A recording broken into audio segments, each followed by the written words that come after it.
زانی عورت کی پہچان۔ شادی شدہ بد چلن عورت کی 5 خاص نشانیاں۔ بد چلن عورت اپنے شوہر سے بات بات پر دنگا فساد کرتی ہے۔ رات کے وقت منہ شوہر سے دوسری طرف کر کے سوئے گی۔ جس وقت تک شوہر گھر میں رہے ایسی عورت کے ماتھے پر بل چڑھے رہتے ہیں۔ جیسے ہی خاوند گھر سے باہر جائے اس کا چہرہ کھل اٹھتا ہے۔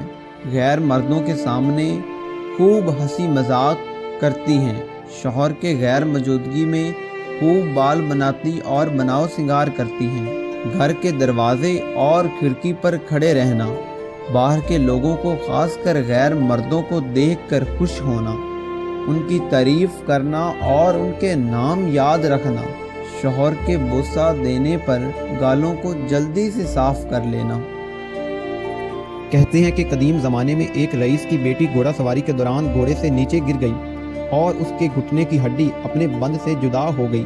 لڑکی کے باپ نے بہت سے حکیموں سے علاج کروانے کی کوشش کی ہڈی کو واپس اپنی جگہ پر لایا جا سکے، مگر مصیبت یہ تھی کہ لڑکی کسی حکیم کو اپنا جسم چھونے کی اجازت نہیں دیتی تھی۔ باپ نے اصرار کیا کہ بیٹی حکیم کو شریعت نے بھی محرم قرار دیا ہے، لیکن بیٹی کسی طرح بھی راضی نہیں ہو رہی تھی اور دن بدن کمزور ہوتی جا رہی تھی۔ آخر لوگوں نے مشورہ دیا کہ شہر سے باہر ایک بہت حاذق حکیم رہتے ہیں، ان سے مشورہ کر لیں۔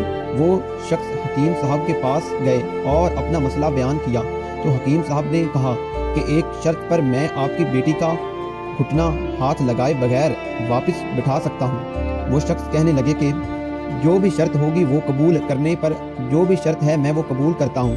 حکیم نے کہا کہ شرط یہ ہے کہ ایک بہت موٹی تازی گائے میرے لیے لا دو تو میں علاج کروں گا آپ کی بیٹی کو۔ حکیم نے کہا شرط یہ ہے کہ ایک بہت موٹی تازی گائے میرے لیے لا دو تو میں آپ کی بیٹی کا علاج کر دوں گا۔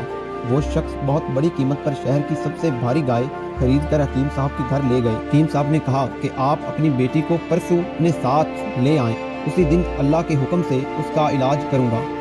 جب وہ شخص چلا گیا تو حکیم صاحب نے کہا اپنے شاگردوں سے کہا کہ 2 دن تک نہ تو گائے کو گھاس کا ایک تنکا کھلایا جائے اور نہ پانی کا قطرہ پلایا جائے۔